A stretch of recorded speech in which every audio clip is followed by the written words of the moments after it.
Don't know how to use the new 863 Hot airgun? After putting it back and taking it out, you still can't use it? So what are the problems? Jung will explain how to use the 863 Hot airgun. Whenever you face the problem of not being able to use it, first we have to put the airgun back into the stand. Then shut down the machine, restart,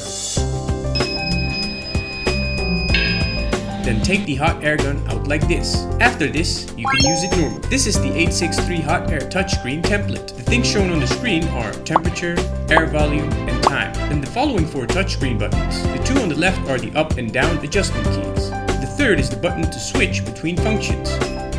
The fourth is a toggle key for Celsius and Fahrenheit. Next, we demonstrate the following 3 memory channel function buttons. First, we click on channel 1, then click the function button. We adjust the temperature to 320 degrees.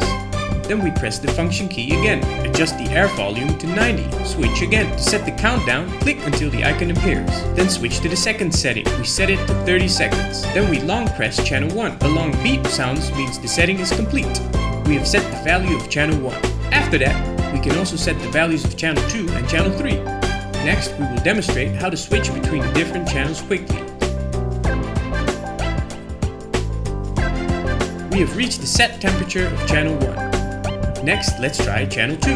Okay, now let's try channel 3. As you can see, the hot airgun uses a spiral wind design. What are the benefits of this design? It's that the air is heated very evenly. When using the hot airgun, it will not harm the motherboard and components. And after we finish using it, we put the wind gun back on the shelf. The machine will go to sleep.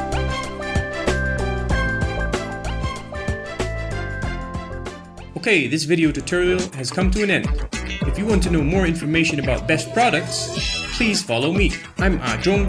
See you next time.